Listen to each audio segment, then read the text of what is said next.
Signature member and popular artist Tony Connor, popular artist and teacher Tony Connor will present a Zoom demo for us.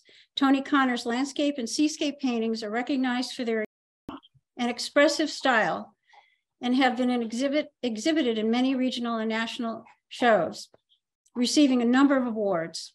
He produces both studio and plein air paintings, which are mostly expressions of his favorite subjects, scenic coastlines and rural landscapes.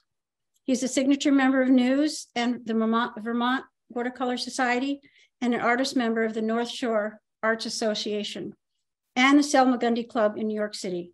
Tony, welcome, and we're looking forward to your demo. Thank you. Thanks for having me. I'm excited. I was excited to be asked, and then Tony showed those slideshows of all those paintings, and now I'm completely intimidated. But here I am, and I'll do my best. But thanks for having me. I do look forward to this. I'll talk about the project in a second. I have some. You're gonna see a blank screen in a minute. I've got two cameras to get situated here so that you can see the easel, and then I'll have a camera on my palette if we need to see that at all. But I've got to get those situated, so you're gonna see a blank screen for a moment. I'll get the two cameras set up, and then we'll be back. So, thank you, Tony. While you're doing that, let me just say that we want to invite you guys all to the opening reception for the new show down at the Plymouth Center for the Arts on the 16th, right, Liel? 16th? Okay. Yes, it's the 16th from 6 to 8. And it's in conjunction with two other shows that are going on at the Plymouth Center for the Arts as well. So it'll be a fun event.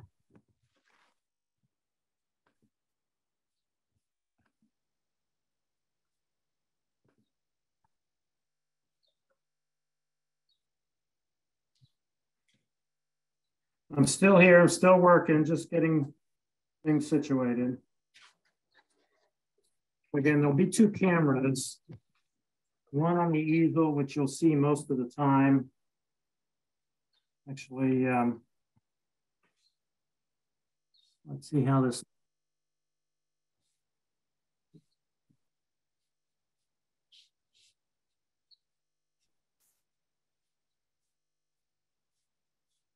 Not bad. Okay. So again, I've got one over the easel and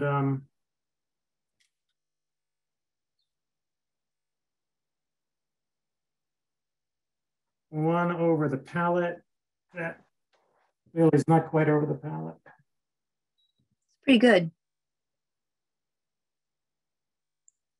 It's good. Right. And then from time to time, when you see me, you're going to see me with a bar in front of my face. So anyway, this is the camera that's pointing at the easel. So you won't be seeing my face that much.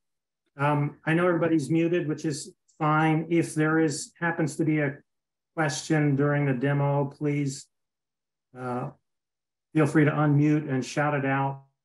I may not answer immediately, but I will answer as quickly as I can get to the question. And we'll jump in. So this scene, let me adjust this just a little bit. I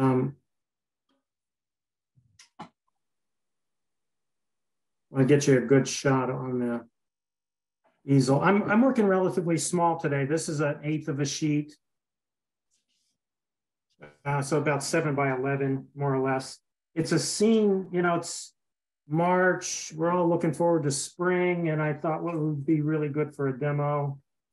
And I've got a painting, actually I did originally as a plein air piece. I don't have that anymore, but I've did a study of it later, and I thought, why don't we paint some forsythia today? We'll get those nice, beautiful yellow forsythia plants showing on a spring day with nice spring lights. So basically, I'm going to be painting this scene again for today's demo.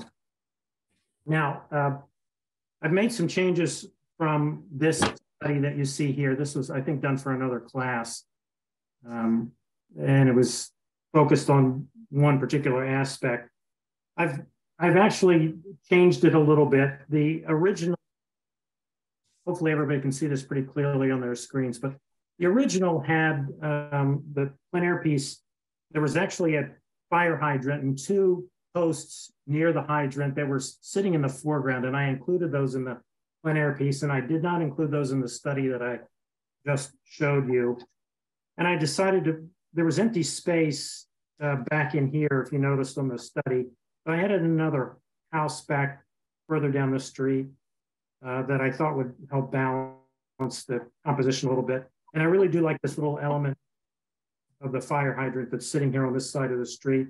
It really joins the foreground into the middle ground by overlapping, creates some overlaps right here where the hydrant and the two posts overlap that edge of the street, that curb back there. So I thought that was a nice element to join two different sections of the painting. So I put them back in. I've done a couple other little modifications.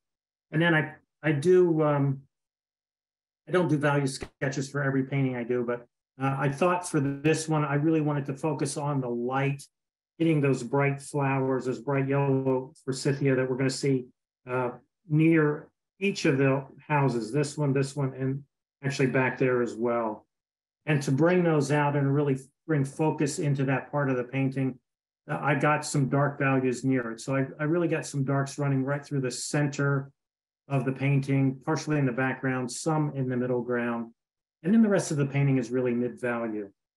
And so this is what I'm going to use as my guide for the painting itself.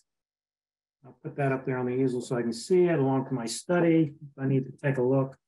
My drawings are pretty basic. I don't put a lot of detail in. I prefer to do my detail work with my brushes near the end of the painting.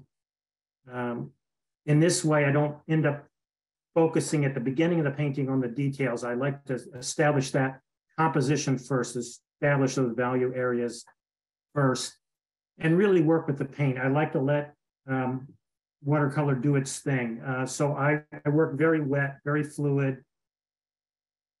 I will work thicker paint back into wet paint, technique I like to call dry into, I like to call it, I was taught it, and it was called dry and wet by that particular instructor. So I like to use that technique. It gives me the combination of wet and wet, dry and wet, and then eventually in the painting, some dry work. Gives me a nice combination of edge, different edge qualities, which I like as well. And I like to use pigments really to their fullest potential. And that means I really like to use a sedimentary paint, which has gone out of favor, I'm afraid, with a lot of painters these days. Let me take you over to the palette. I use a fairly simple and limited palette in all of my paintings. I'm going to do that in this one as well. I think I've probably got 4 or 5. I've got 5 colors out here ready to go. I may add a 6th one when I start painting for one particular purpose. But basically, I'm really focusing on those forsythia. Now, I want to keep this a fairly cool feeling painting. So I've got cool, for the most part, it's going to be some cool colors in here. Cool yellow. This is, well, actually, it's a cool yellow, leans towards green a little bit. I do have some warm yellow, and I can use this for, particularly for shadier areas of those forsythia. That's what that little blob of paint is out for. And then I've got ultramarine blue, and I'm going to use quinacridone burnt scarlet as well, and then some raw sienna. So those are really the 5 colors. It's a primary palette, yellows essentially. Raw sienna is a yellow. So it's 3 yellows and a red and a blue, and that's what I'm going to use for the painting. And again, tends to be the way I paint. I squeezed out fresh color because I like to work fluid, but to get those darker values that I'm going to need and some of those richer colors that I'm going to need in certain places, I'm going to want to have good color on my very wet brushes. And that means I really need to have the freshly squeezed paint out. It's going to make it much easier for me to get the colors that I need, to get them at the color strength that I need and at the values that I need when I'm finally getting there. So I will start in the background, which is not where the yellow is going to go, but just for example, to sort of start off, this is the Aurelian yellow. It's going to be the color basically of the lit part of the forsythia. I don't want that color just to appear there.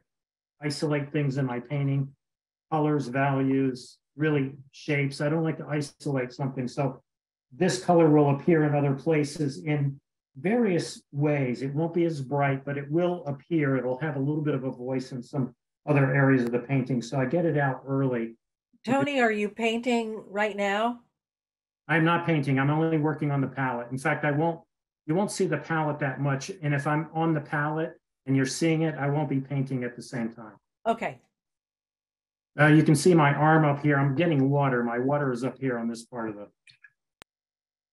the table that I work with. I'm going to work in the background first. It's a landscape. It's pretty typical and pretty easy to work back to front. So that means the sky and all the background elements, and then into the middle ground, and then into the foreground, which is the way I'm going to work in this painting. The value sketch, as you saw, is sort of divided up into those three areas: background, middle ground, foreground. And I'm going to work progressively, again, from the background to the foreground. And I'll work the values in pretty much right away. One of the things that I learned when I was learning watercolor was you paint in, you start in the background, you work to the foreground, you paint lightly, and then you continue to layer over. I'm not a big layering person. I like to get my values in pretty quickly and solidly, again, early in the painting. So you'll see me adding darker values as I work into the foreground, darker values pretty much immediately. And where the dark values are in this painting, they're going to go in probably dry into wet. So you'll see that technique. I think everybody uses it. You're just not maybe aware that it's dry into wet, or that that's what you're doing when you're painting this particular technique. But I use it a lot. Again, I like the edge effects that I can get with that color, or I'm sorry, with that technique. So I use it a good bit. I'm getting a little bit of the raw sienna out, just having it ready. That's going to neutralize. When I mix these two colors together for the background trees, a bit of a violet color because it's blue and red. I can get the raw sienna into it to neutralize it a little bit more, shift it a bit towards gray. All right, let me switch back over.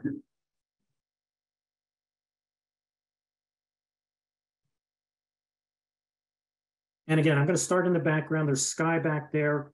It's a lighter value area. I've got it as mid-value in my value sketch. You can see back in here, it's mid-value, but the light value area is really the mid-ground. But it'll stay a little bit lighter. I'm actually going to keep it a bit warmer to the left. The light is coming from the left. It's just a nice visual kind of clue to what we're doing here for the viewer to say that it's a bit warmer in the sky here and a bit cooler over here. Just reinforces the idea that the light is coming from the left. So I'm actually going to start with a little bit of raw sienna. The trees, for the most part, are darker values, so I paint right through them. This tree is a lighter one. It's part of that middle ground. It's a lighter value. So I'm going to paint around that one, but I'm going to paint through the rest of them. And I'm starting with the raw sienna right down really to the edge of the ground plane in the background. I'm going to paint around that building that's back there, that house.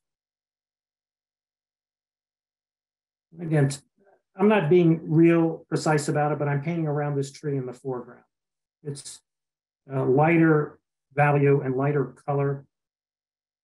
I'm going to pick up some of my ultramarine now and start to mingle that in. And my skies, for the most part, unless it's a skyscape, a painting that's only about the sky, I put these in pretty quickly, fluidly, and I leave them alone. You get, if you do this wet into wet, you get nice mixes, nice mingling of color and value. Again, I'm painting around the houses in the building. And when it dries with all of that nice fluid action, it generally looks really good. I say in classes a lot, I put it in, I leave it alone. And I usually suggest for people that I teach, I usually suggest the same thing. Put it in, leave it alone. It's probably going to be just fine. And if it's not, going over it is usually a bad idea. Going back into a nice, fluid, clear, transparent, bright sky, often it's a bad idea.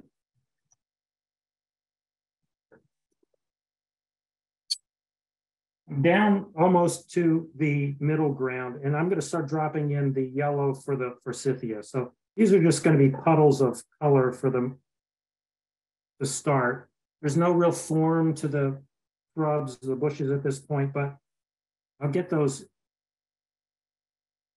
marks in nice and wet. On your screen, at least on my screen, this looks like a warm kind of a yellow orange, but I actually have I'm not sure where the camera is going at, but it's actually the cool, bright yellow that I started with on the palette. Since I'm there, with that same yellow and some of the ultramarine blue, I'll get a nice light yellow green, and I'll put that in here on the lawns. Again, this is light value area, but that doesn't mean I'm going to leave it all white paper. There might be some sparkly white in there, but I'm getting color in there. This is a road. So the road goes back in the distance here. It comes along from left to right in the middle ground there. It also comes forward. And I'm going to go ahead and get color on that. A nice fluid mixture of, again, ultramarine and raw sienna together. I'm going to keep it a bit warmer over here to the left and in the middle ground where the lighter value areas are. Leave a little bit of sparkle there. I can maybe work with that later. If it's something I don't like, I can cover it later with a cast shadow or something. I'm going to bring it down here into the foreground and cool it, meaning I'm going to put more ultramarine in it as it comes down through here. There's a painted stripe right there on the road where, it's to tell people where to stop when they stop at the stop sign, which doesn't actually exist in the painting, but I like it as an element that breaks up that empty space. So I left it in. I'm going to leave it as a white, just a white stripe right now. That'll get some color on it later, but for now it's just a white stripe. Then there's more green grass right here to the right in the foreground. And again, this is a darker value area. There's a sidewalk here. It's actually made of stones. This particular spot is slabs of maybe slate or granite, some sort of stone in there. And I'm going to paint around a couple of those so I can put those in later as well.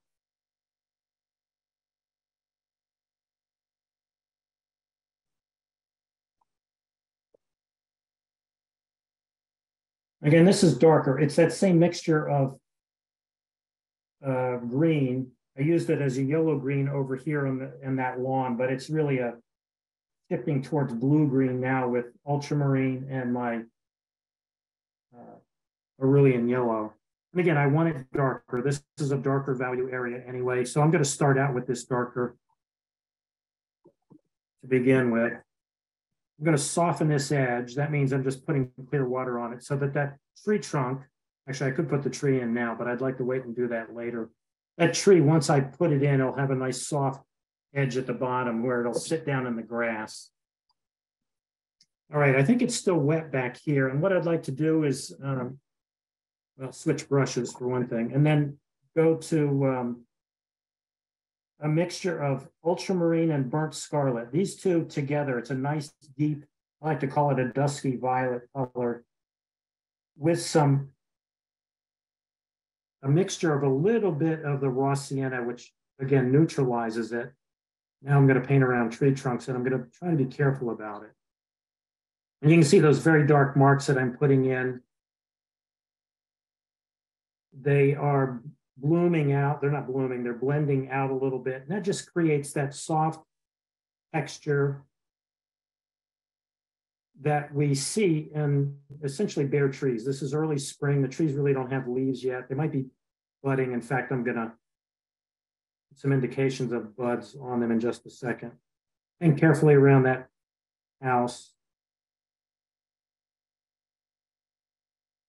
And those trees up in here a little bit. There's a tree closer. There's a tree trunk that's closer. I'm going to paint around that for the moment.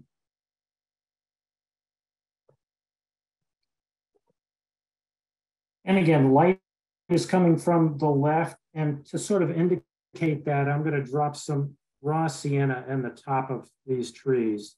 Just a couple little bits.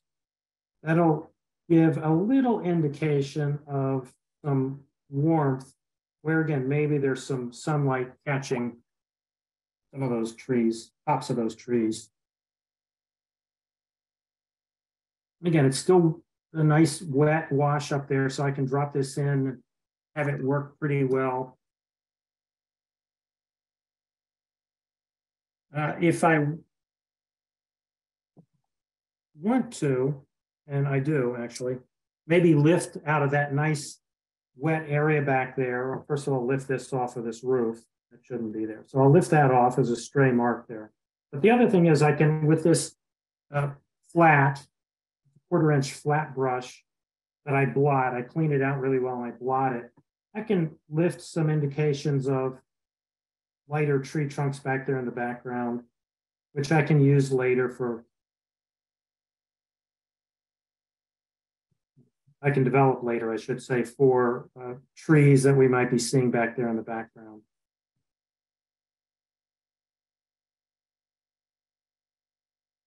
I got a little bit of this on the roof of this house, so I'm going to lift that also while I'm at it.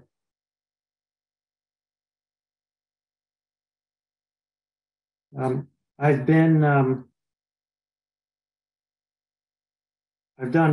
a number of demos before, and I have been accused of being a improv guy, and I guess that's a little bit true. I don't, as I mentioned, I don't really draw a detailed layout on my watercolor paper. Instead, I like to do it with the brushes and the paint. And that means I'm sort of always looking for an opportunity to change things, add things, create, little marks like those that will indicate the trunk of a tree, maybe. Looks like I need something in here.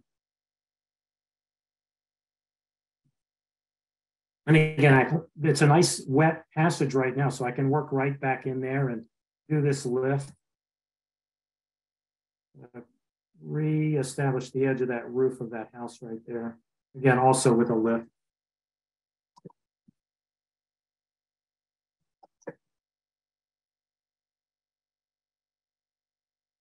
There's one other thing I'm going to do before I dry the painting, which I'm going to do next. The roof of this house, if you look at the value sketch, you can see that the roof is actually a mid value, while this shady side is dark value.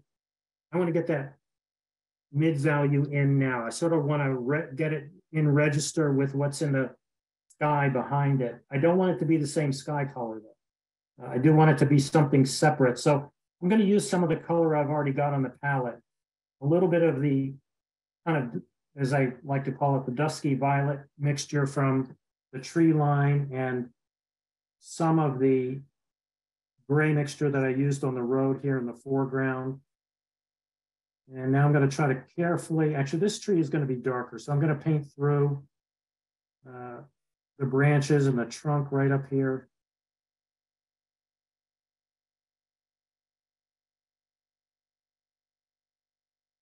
And again, leaving a little bit of sparkle, a little bit of kind of a light touch, leaves a little bit of what looks like dry brush. It's actually, I like to call it rough brush because it's really not dry. The brush is quite wet.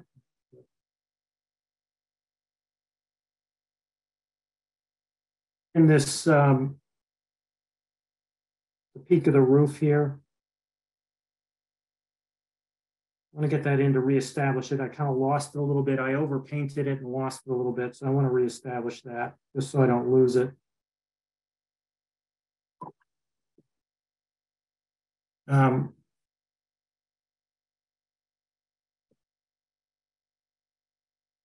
While I'm here, I do think this area could be darker. And I think it's still wet enough that I can go back in with some of the dry into wet. I'm going to add that same mixture, ultramarine and burnt scarlet together. Again, it's a nice dark mixture. There'll be a little bit of raw sienna in it, which will neutralize it some, and it won't be so purple looking.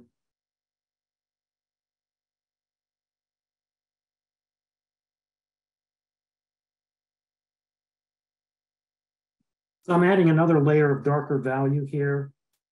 Looks like there's a branch from the tree. I'm going to go up above the branch and add a little bit of this color.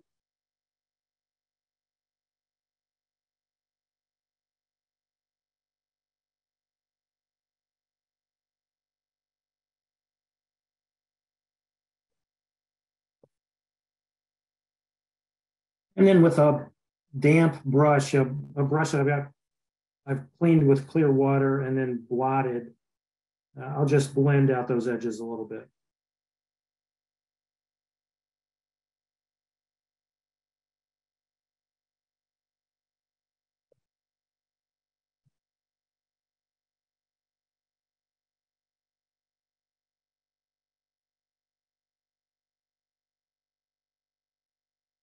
Touch up the top edges, maybe get some of the darker value in where I've got that raw sienna showing. I can get a little bit of darker value in there to show the real form there, the light on the lit side and the shade on the shady side.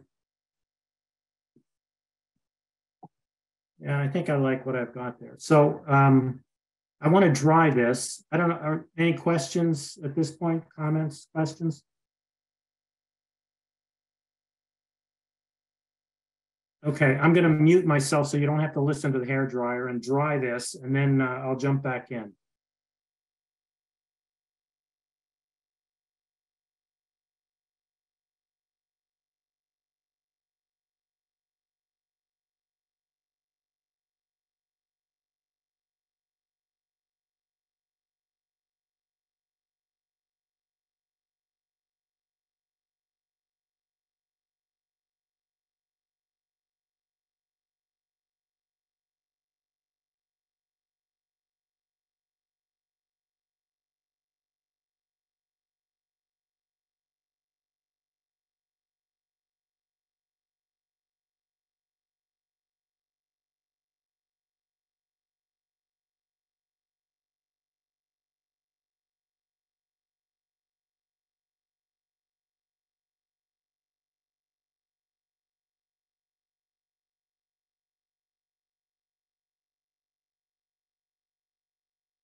So here's what I've got so far.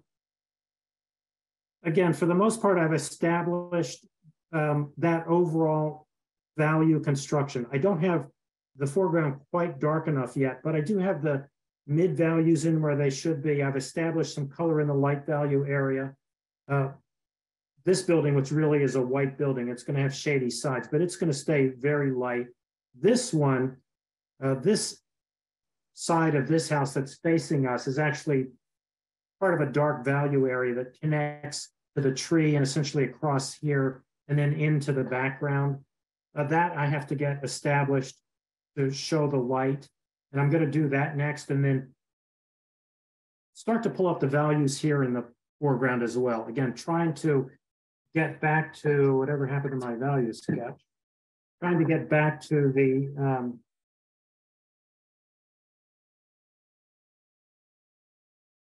value arrangement that I showed on the value sketch, which has escaped me somewhere. I don't know where it is.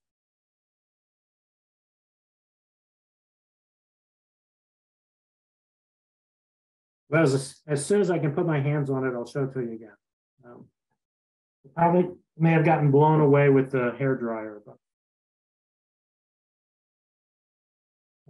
I'll try to find it. So that's what I'm going to do next.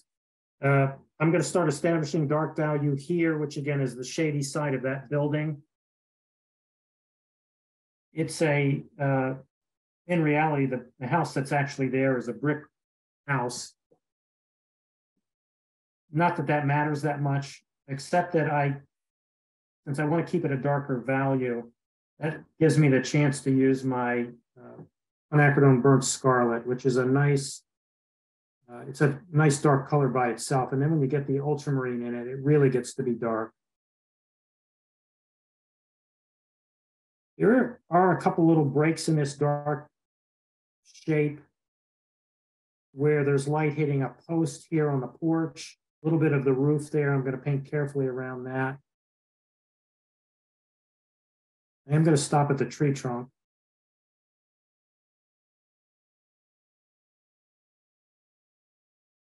And I'm going to paint around the window for now. Rather than making that an element that really blends into that dark wall and saying dark wall, I'm looking at it and it's really not dark enough yet. So I'm going to get some thicker paint on the brush and mingle that back in there. So as far as the window goes, I really want to have some lighter trim around it, as if there's, white painted sash and trim boards and all of that. So I'm going to leave it white. I'll come back with some additional color and value in a bit.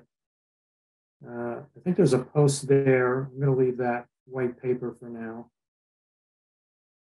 This left little sliver of the post here is actually going to be mostly white paper, and then this will be shade, but it's shade on white, so it's not going to be as dark as this. So I'm going to paint around those. There's a doorway in there, and I'm going to paint around that as well.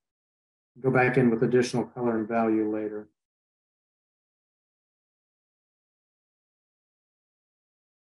Another post here. Then for the moment, I'm going to paint around it and go back in, because again, it's white trim, more or less.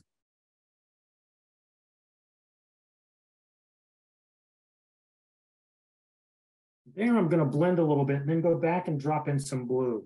So this is ultramarine that I'm dropping right there. So I blended it with my brush, with water on the brush. And I went back and dropped in some ultramarine, which I'm going to go back now and do that right here as well. So when you do this, it's a little bit scary because it's going to blend. You can see the color from the house itself is blending onto that post, but it gives me a nice shade on the post, and it gives me a color that resonates with what's on the rest of the building. And I like that effect. And I think I'm going to do it on this post as well.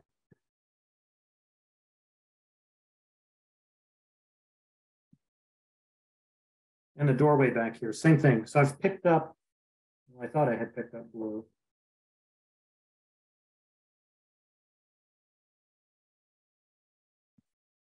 And at the edges, you can see right there, it's blending a little bit. That's okay.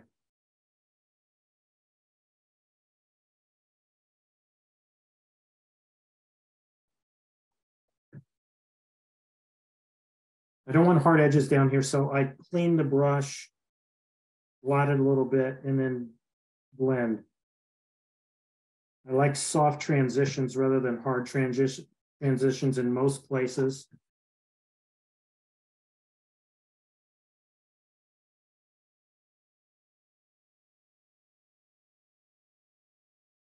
The roof is going to be ultramarine and raw sienna mixed together, which again, I get a nice gray. And in this case, it's the gray that I used on the road there, but it's darker. In this case, it's darker and suggests that there's a different material there on the roof of that, on the porch roof, versus the material that's on the side of the house itself.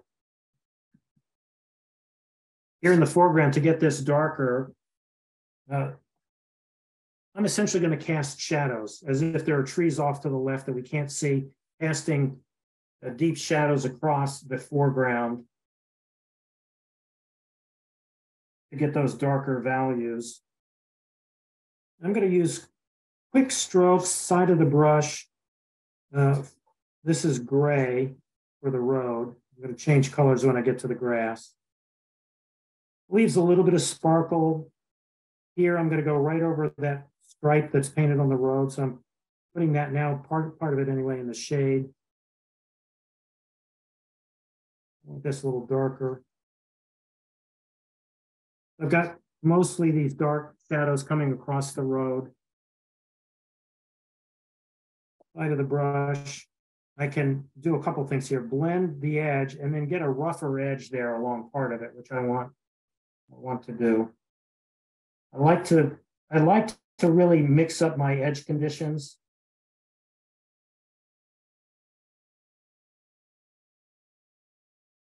Try to get some rough brush like that right there. A little bit of sparkle again right there in that part of the road.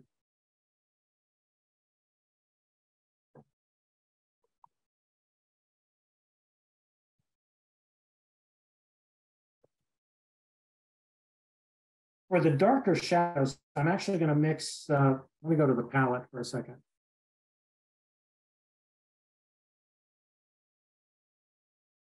I've got ultramarine blue that I just mixed into this puddle of yellow-green. This is the color I used on the grass for the most part. I'm going to get out that warm yellow. It's Indian yellow in this case. And it's really an orange yellow.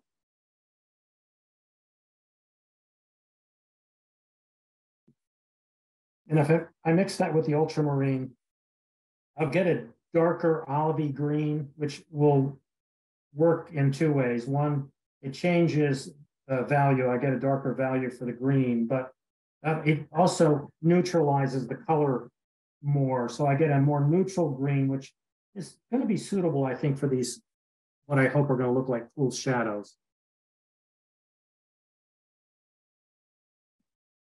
And again, I've got shadows coming across the road. I pick it up. Those are gray. The road is gray. I pick them up with green in this case.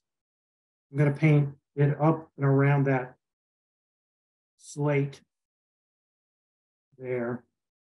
Actually, I'm blending it there, but and then I'm going to bring it out and up. Same over here. This is going to cross that slate, but I'll put a different color there in a second. And then here, pick it up again here. Bring it up the hill.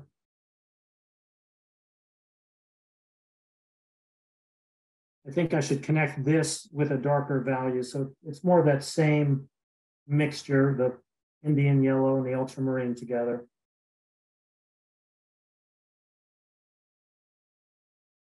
And I do want it up over that slate. I'll make kind of a little note there, a little brush mark that'll be a mental note for me.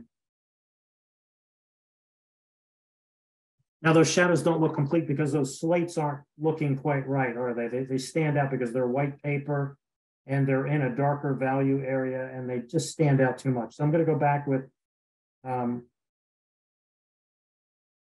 really at this point, I've got some gray on the palette. It's just not dark enough, but ultramarine and burnt scarlet together with maybe a little bit of raw sienna in it. I'll get that shadow crossing here, and the shadow really crosses this whole slate. Get it there and here and there. Again, switching colors, but connecting those edges of those shadows together. And while I'm at it, I'm going to work my way up this dark tree trunk with something darker than that. Ultramarine and burnt scarlet again. A little raw sienna in it to neutralize it.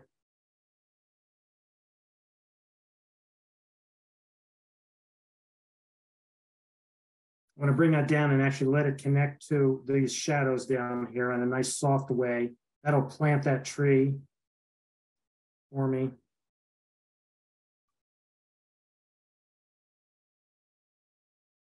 As I work my way up the tree on the shady side, believe it or not, I'm going to put some warmer color in there. There's a branch that comes off here.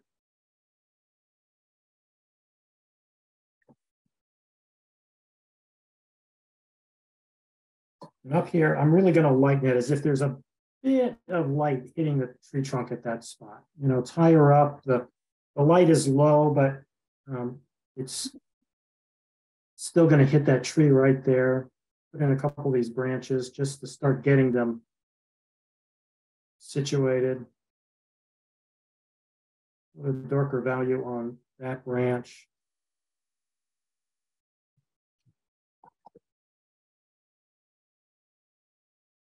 Again, that's a nice fluid wash. It's not a big mark. It's not a big shape, but it's a nice fluid mark that I've made there. And that allows me to go back in on that tree. There would be a core shadow right here. So I'm going to put that in quickly with a fairly dry stroke of paint.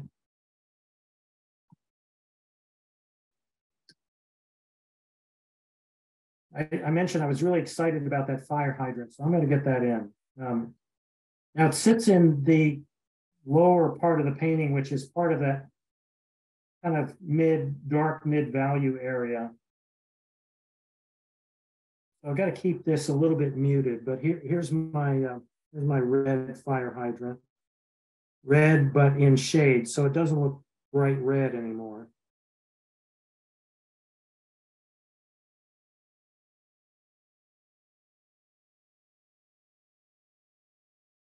Again, I'm going to blend that edge there. It's a nice soft transition, and it really lets that fire hydrant sit down in the surface of that ground. I mentioned the coarse shadow on the tree. This would have a coarse shadow maybe right here. I'm going to drop that in. And then the posts were also painted red in the actual location. They're painted red. I'm going to mute that a little bit. I'm going to mix the quinacridone burnt scarlet with some of my Indian yellow and change the color on this post. It had rounded tops, as I remember. And I'm going to change it again on that post a little bit. Maybe shift it a little bit more towards the rust sienna.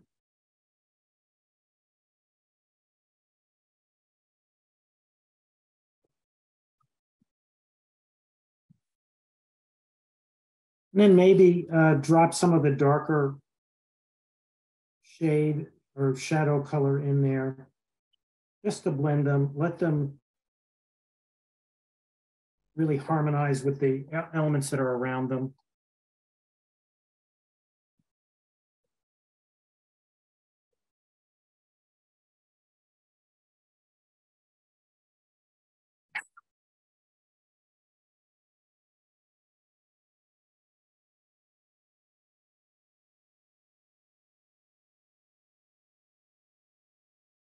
All right, so this face of this building is catching sunlight, and it's obviously lighter than the shady side of the building, but I'm going to put something similar on this end of the building. It's actually the mixture of color that I put on the fire hydrant. So it's the burnt scarlet with some of the Indian yellow.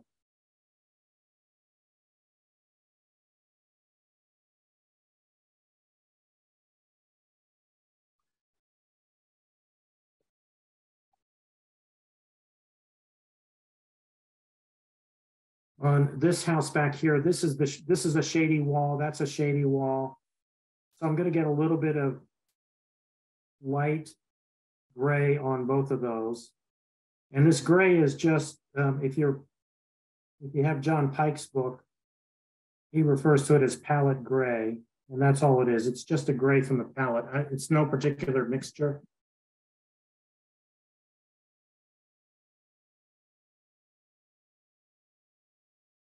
Again, I'm painting around the windows. I think we're at 3 o'clock, so I'm trying to work through this fairly quickly, but I hope to get to some of these details before we end.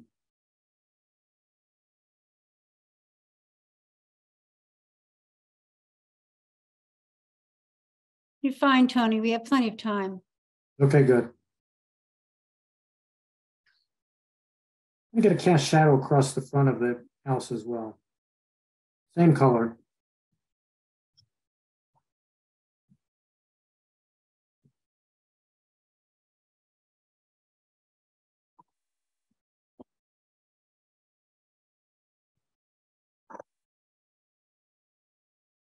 This house in the background, the same thing. I didn't draw any windows in on the side there. I'll just note those later with brush marks.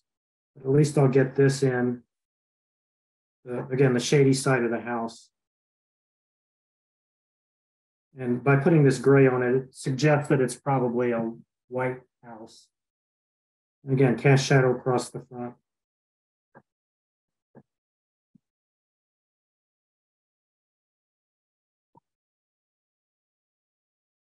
Again, with some of this sort of gray mixture, I'm going to start putting in some of these other trees. Here to the left, there's one back in here. Again, this one's going to stay lighter, so I won't do that one at the moment. I'll get this in. Again, lighter value on this than on the tree to the right, all the way on the right edge there.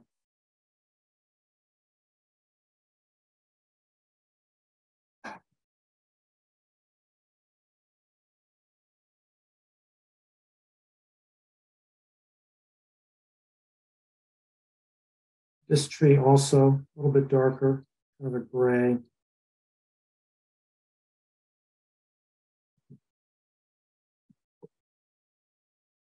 This one as well, it works its way down through a dark area. So I'm going to get some color up here and leave that other part of the trunk that works its way through the dark trees back there. I'm going to leave that alone for the moment, but at least I'll connect it to its canopy this way. And again, blend that edge, make it soft, and then that nice soft transition will connect those parts of the separate parts of that tree together. I want to get a little bit of gray on this window, on that white that I left there. Oh. You heard that? That was me dropping my brush on the floor. I'll get this a little bit darker. That'll be essentially the shade on the white.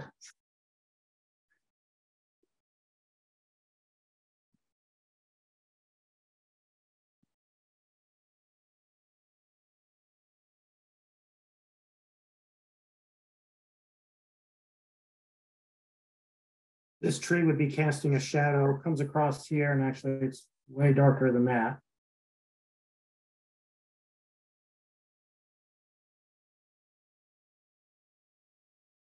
Same gray mixture, ultramarine and raw sienna. By giving it a little bit of movement, I can sort of show the direction, the movement that's on the pavement there, that there's a little bit of change in grade, maybe at that point. Then I'm up onto the grass over here. I want to darken this a little bit, I think. I put that initial layer in and I let it sit, and I like it a little bit darker. There's more of these slates that are over here are also over there. So I'm going to paint around those and give a little bit of indication of that they're there. That's all I really need, is just an indication. This is also a sidewalk right here. I'm going to paint around that. I'm going to leave that white right there. I like that little shimmer of light, that hint of light.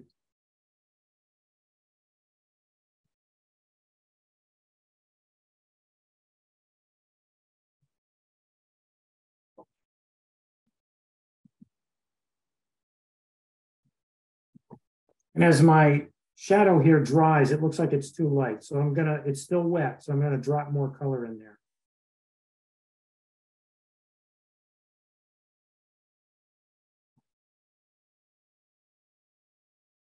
And then I've added this color on the lawn. I'm gonna go back in now again with darker green for cast shadow.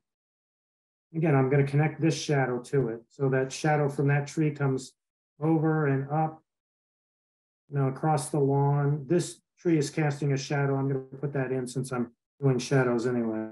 Put that in and let that run across the lawn. And I'm doing it essentially dry or drier in wet. And that allows me to get the marks in, but leaves them soft edge. So they are separate. They've got distinct edges, but they're soft edges. I'm going to bring another cast shadow across the road here, although not in green, in gray, from some tree that we can't see off in the background. Up and over across the lawns, maybe back here again. Really reinforce that idea of the light coming from the very strong, low light coming from the left, and ultimately really illuminating those forsythia on the lawns. Which, let me work on that a little bit. I'm not hearing comments or questions. If there is anything, again, just unmute and spell it out, shout it out. A couple more specks of brighter yellow, and then I go in with the deeper yellow. And in this case, the deeper yellow is the Indian yellow. And it works well. That contrast, it's counterintuitive, but that contrast of the bright, cool yellow here and the little bit deeper, darker, not quite as bright, warmer yellow back here actually looks like shadow. It's one of those things that's not intuitive, but works really, really well.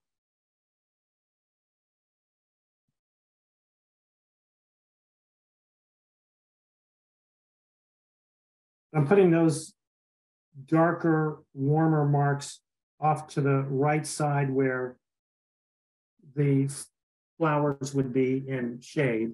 It wouldn't be catching direct light.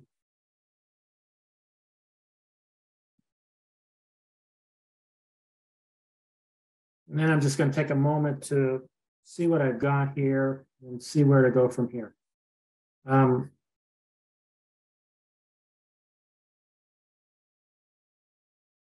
Again, any questions? Anything? Anybody?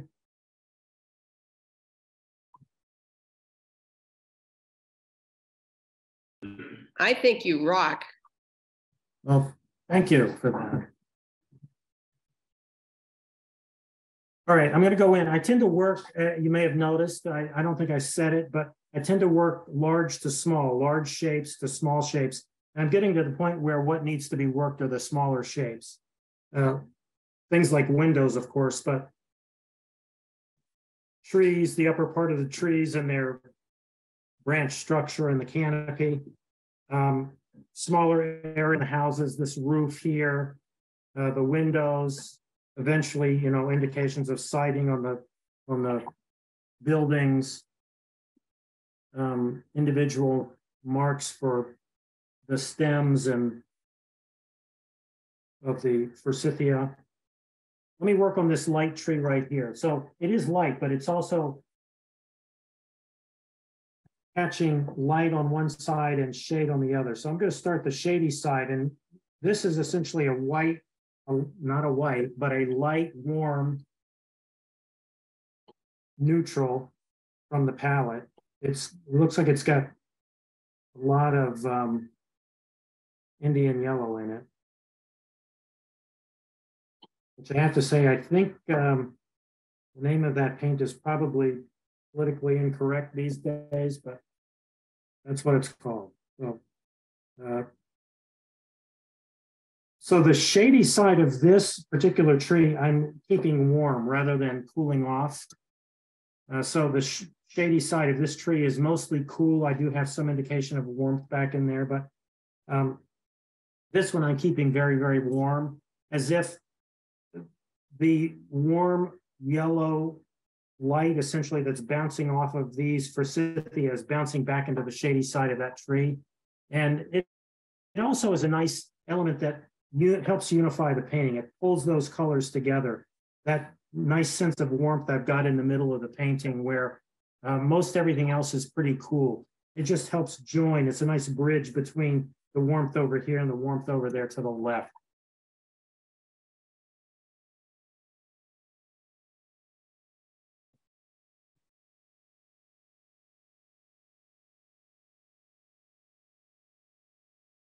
And again, I'm just filling out the canopy, the upper branches, starting to anyway. There's more to do, but at least I'll get it started here with these marks.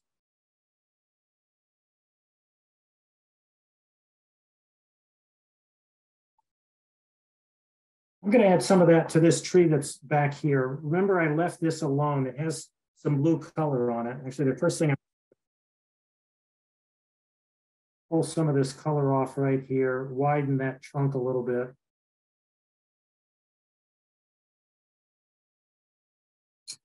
And then I'm going to drop this that same warm color I just put on the shady side of that tree onto this one as well.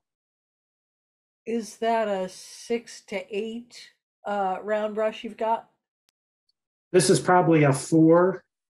You can see it's well worn. I've got another one. Let's see what size that one is. I think they're the same. This is it's a 4. So those are both 4s.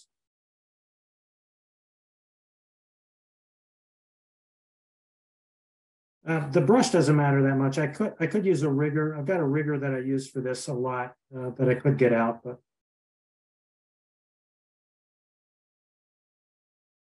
again, get some of that warmth up on the trunk of that tree. Again, it's a unifying element. It just helps pull that painting together. I mentioned that I use a limited palette. One of the reasons I do that is because it really unifies the painting. All of the color in the painting is essentially related because it's all the same small handful of colors.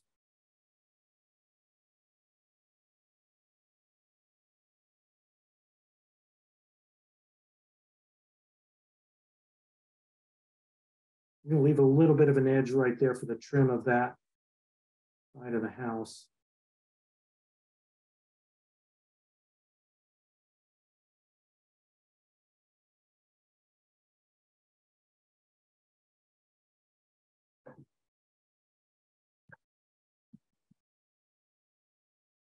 Something similar to that on the roof of this house that's off in the distance. It's really it's a gray. When I look at it on the paper, it's sort of a greenish gray, but it's a gray.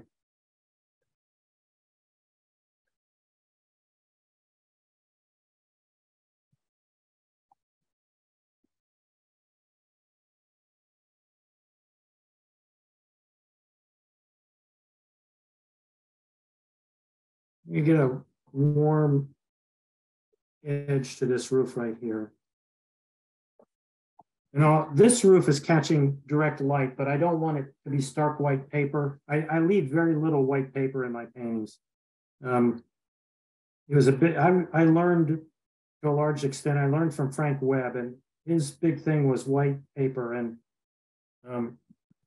he was a great teacher. I really enjoyed his workshops, but that was one element I could never get around, leaving that stark white paper. It always bothered me, so I don't leave that much. I do try to manage the value areas fairly well. I do try to keep them well integrated, together, but I'm not big on those big white shapes that Frank always talked about in his workshops. Could I ask you a question? Of course. This is Ann Gordon. Can I just ask you the brand of burnt scarlet you're using? Daniel Smith. Thank you. I like Daniel Smith colors. I use a lot of them. They're good. Smith, Winsor Newton, Da Vinci, and Cheap Joe's brand, actually. It's American Journey is what he calls it for some of the paint. Right. Here's an inside, if you didn't know, Da Vinci makes Cheap Joe's paint. So if you like Da Vinci, you can buy it cheaper at Cheap Joe's as American Journey.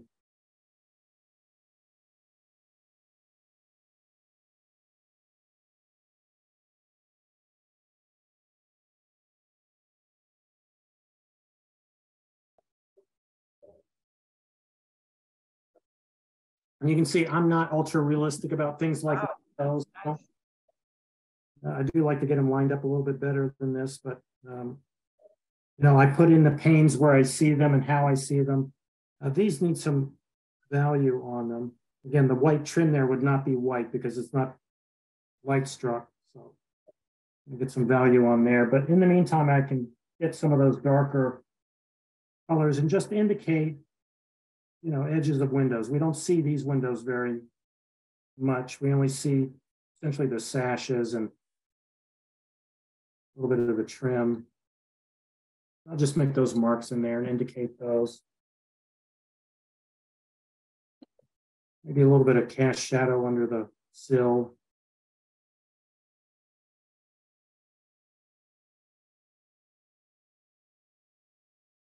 I want to darken this edge of the roof where it comes down here. I want that overlap to be a little more visible than it is. And then right at the bottom, I like to, as you may have noticed, I like to put a lot of indications of bounced light in my paintings. I'm going to get some right here with some nice warm, this is again Indian yellow here. Get some of that showing is, again, bright warm light bouncing from the forsythia back up into that, into the edge of the bottom edge, especially that roof. I'm going to do the same thing over here on this edge. Roofs have depth, but we often paint them like they're flat, like it's just a thin piece of cardboard or something. But they have depth, and it can be indicated with a little stroke of paint. But if you want to put some warm light in there, that's a good idea as well. And that's what I'm doing. A little bit on this roof also, or under the roof there.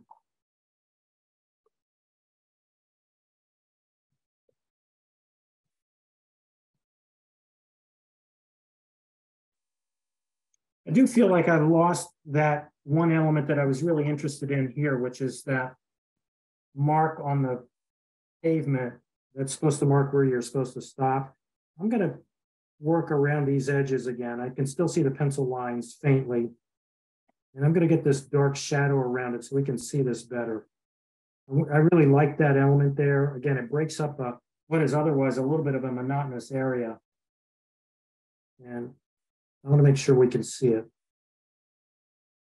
Now here, the pavement is light. There's a strip of light coming across there. And I want to keep that.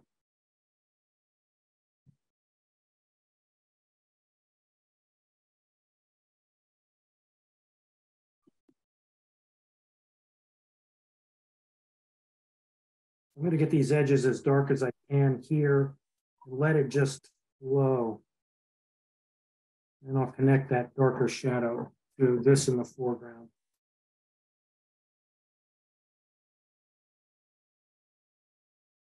I said I'm not big on layering, and I'm not, but when I have to, like this, I do.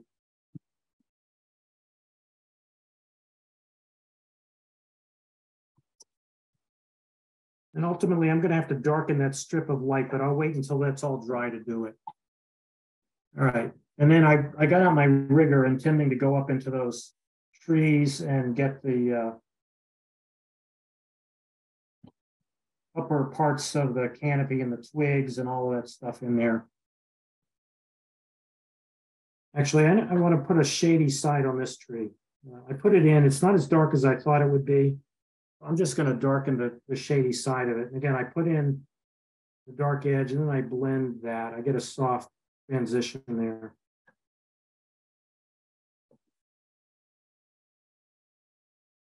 I'm going to change the angle of the bottom of the trunk to bring it down into the picture plane as well.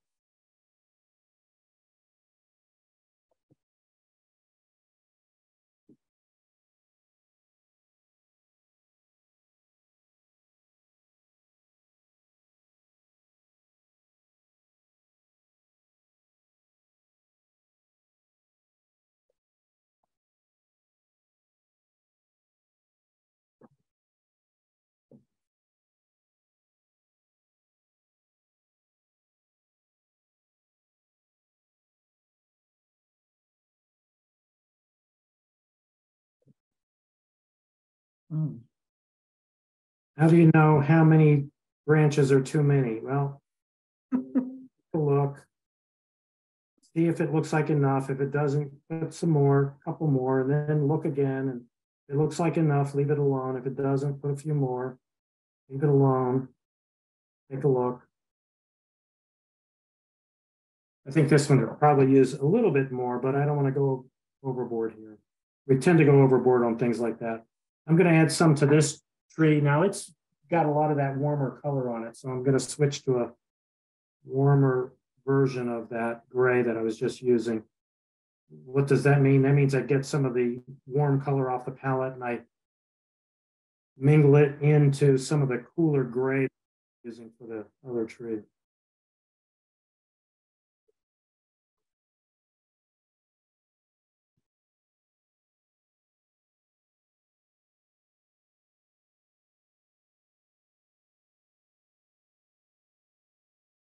Back here, I'll work on this guy as well. Got the right color on the brush anyway, so I'll just do it.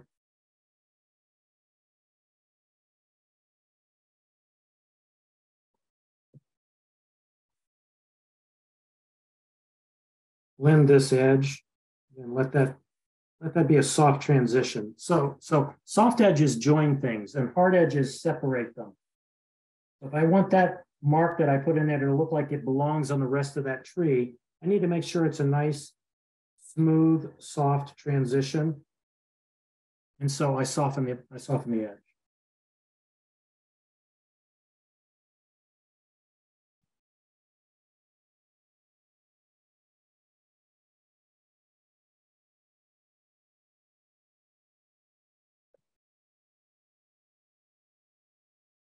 I've got a branch here that I need to finish, and it's part of this dark tree. So I'm going to put some darker color on it. Make that shape look a little bit better.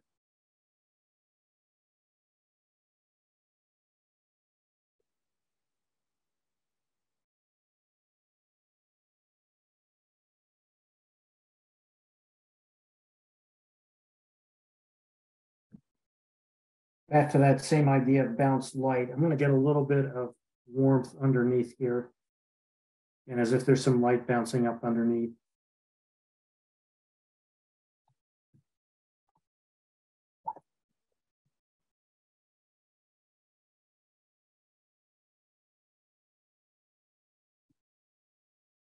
I'm going to firm up the cast shadow here from this tree onto the lawn. Light, sort of raggedy strokes, rough looking strokes. It's a little bit of that sparkle and liveliness.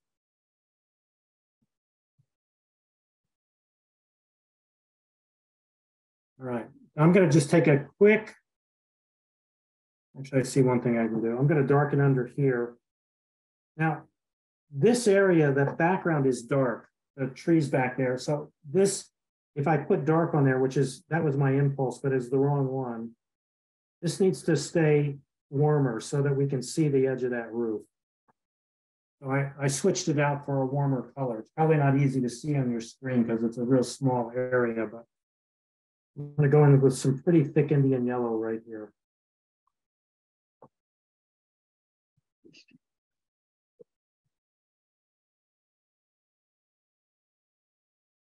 Some more just, generic gray from the palette, dark gray, I should say. Put in the indications of the window.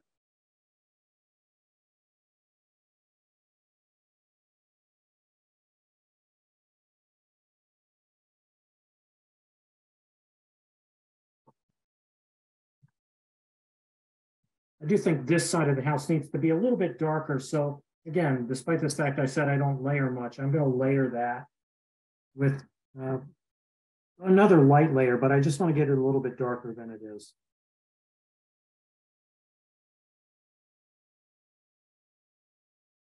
This area of white trim would not be white because it's not catching light. So I've got a little bit of value on there as well.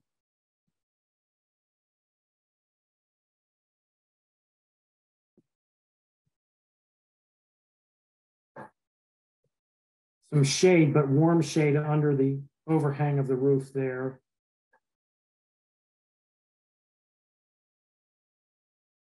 I'm going to darken this side of this house as well, just like I did on that side. That includes back in here.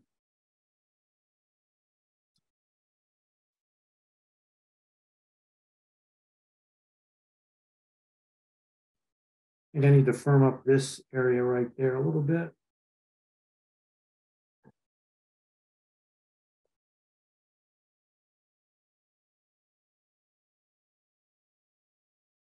Okay, with just a little bit more of my yellow, my cool yellow, Cerulean yellow, I'm going to firm up that yellow. I keep saying yellow. Firm up the forsythia, the color of the forsythia. And add, I've already got some warm Indian yellow. Now I'm going to go back and add a little bit of, with some rough brush strokes. This is Rossian, I actually mixed with the Indian yellow. Just to create a little bit more sense of form.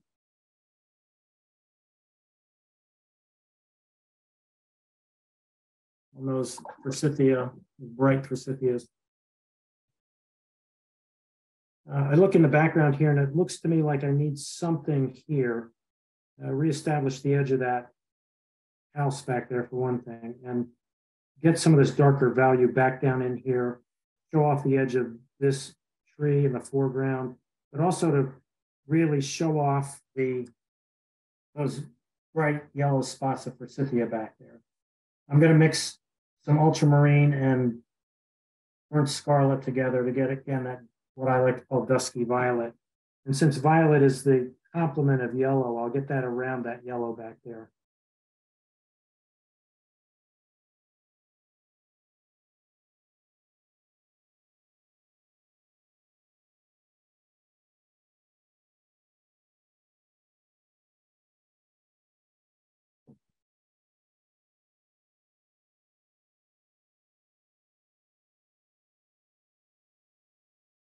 Got some white indications of white tree trunks back there. I'll paint around those, keep those in.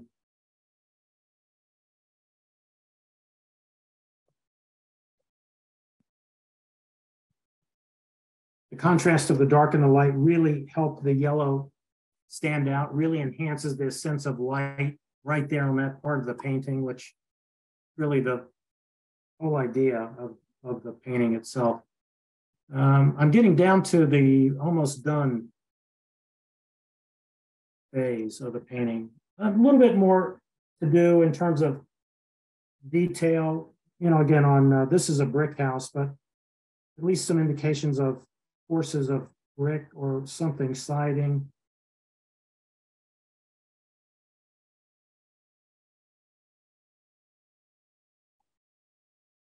Both here and especially actually along here.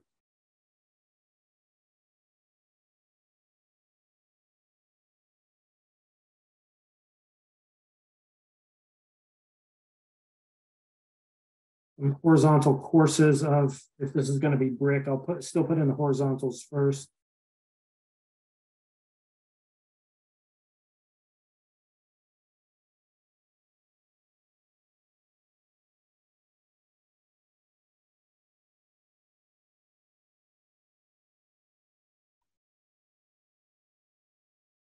And then little indications of those, of the mortar joints between the bricks, certain places. Not that important really, but if I really want this to look like a house that's made of brick, I can put that in. Some warmth up under here. Again, this is a shady part of the porch under the eave. I'll get some warm light under there. This I put in a sort of a cool gray, but I'll warm this up with a little bit of a layer of the warm color off the palette, that shady side of that post. I don't know what kind of siding, or I'm sorry, material is on the roof, but again, maybe some light horizontal strokes to indicate courses of shingles. Very light marks.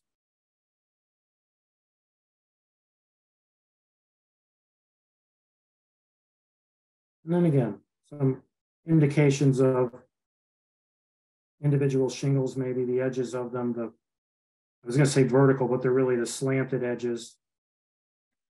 Slanted because it's laying on a slanted surface.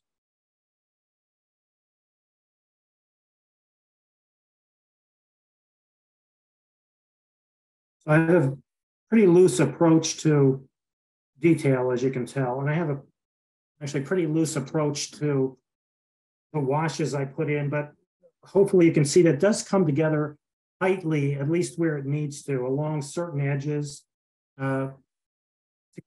Sense of reality that I do think is needed. I just noticed at the top of the fire hydrant, it's got nothing on it. I don't want it red. I can't remember if it was all red or not, but I'm going to put a different color top, as if it's a white top, essentially on the up there cap on that fire hydrant. And these parts where they unscrew them and connect the hoses when they need to.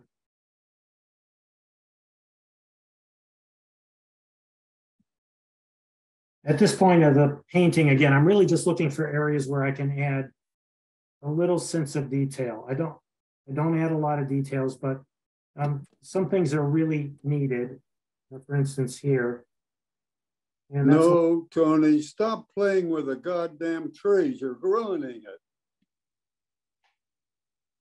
You're not that good with trees. You need practice.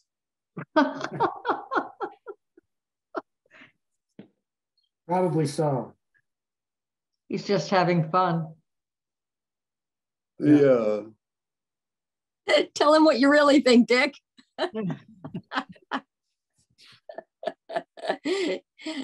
It's amazing. Right? All right. And then, no, those are forsythia back there. They're the featured element, really. Beautiful. Featured subject. So what I'll do is get some dark indications in certain places, mostly right here in the foreground of the stems and the.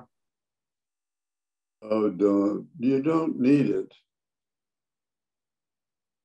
Well, you know, we all have our own take on this, I suppose. I need a little bit of it. Oh, you pick it for me or not.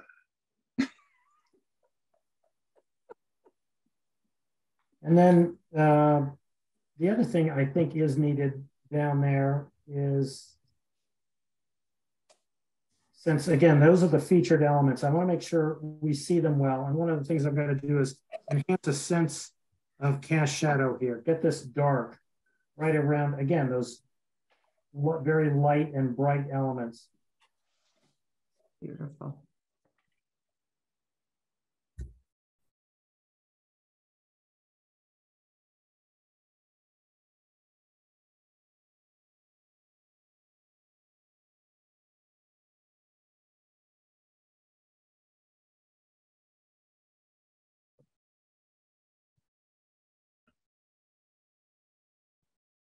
Well, I would keep painting, but I'm afraid I'm going to offend somebody. So I guess I better.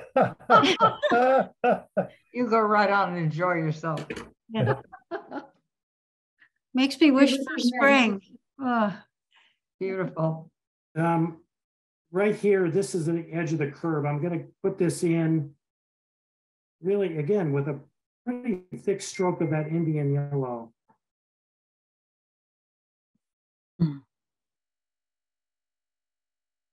Soften that bottom edge, let it join to the road a little bit.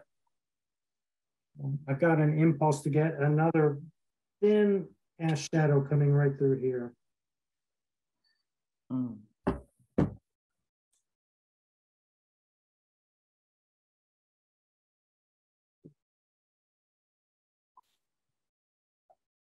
Tony, I've been a long admirer of your work. It's just been magical watching you actually create a painting in front of us.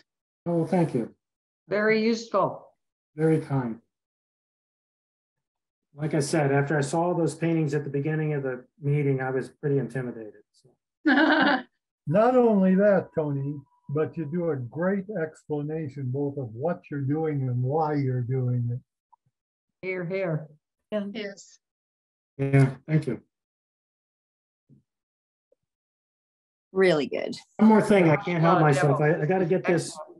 Got to get this in right here. That's the overhang of that roof back there. And actually, there's a chimney on that roof that I purposely drew in earlier, saying I wanted it there. So I'm going to paint it in. that little spot of red is something that echoes what's over here, and that's why I wanted it.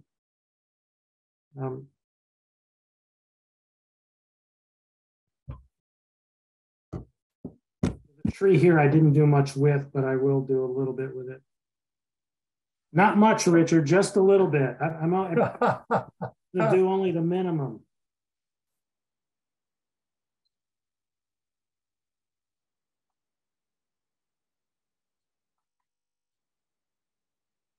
Okay.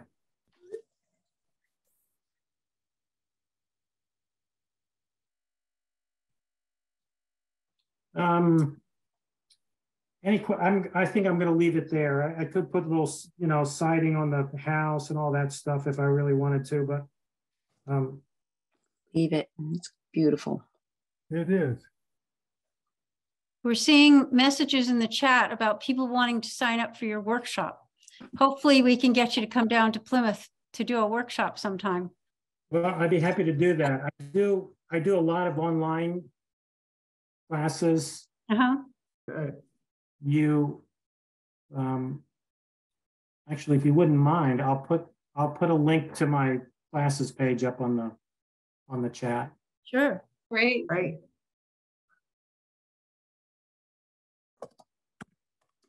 All looks good. Thank you so much. It's amazing what you can do in a little over an hour. I mean, well, thank you. The issue isn't the speed. It's fast because, again, I work with large shapes to begin with, and I try to get that value composition in there at the start. And that really helps the painting go together really, really quickly. So I'm putting my classes page in the chat right now. I got a figure painting class starting next Monday, actually, the 20th. So there that is in the chat if you're interested. Thank you. Great. I'm going to leave it here. Any questions? Tony, I just have a question. You seem Sure. to like that raw sienna. And Yeah. you seem to use it a lot to what you call neutralize various colors. I do. Yeah, when I look at my palette, I've got, here, let's look at the palette. I've got a ton of colors on this palette. So you can see it's, I've got colors all around. But Yeah. if I was to name the 5 or 6 that I usually use, raw sienna is one of them. Cobalt blue, ultramarine blue, raw sienna, burnt scarlet, and actually the warm yellow, Indian yellow. Those are my probably 6 colors that I use all the time. And it's just a mixer. I use it to mix, create whatever effect, get some other mixture I need. But those 6 really serve me well in my paintings. Well, thank you very much. You're welcome. It was a great demonstration, and I'll be able to edit this out. Hopefully, we'll get it up on the New England Watercolor Society website. Yeah. Thank you, Tony. Good. Thank you very much, Tony. Thank you, Tony. That was wonderful. Yeah, I think Daniel Smith is going to crash because so many people are going to be rushing there to order that burnt scarlet. That's a super color. One more brush and one more color is certainly going to make us better painters, right? Yeah, exactly. Okay. Thanks again, everyone. Great meeting. I will now remove you from the spotlight if everybody's good. It's now 3:35. We probably should do something about closing the meeting out, huh? Well, yeah, I just want to thank Tony Connor and thank you, Tony Visco, and thanks for everybody who came.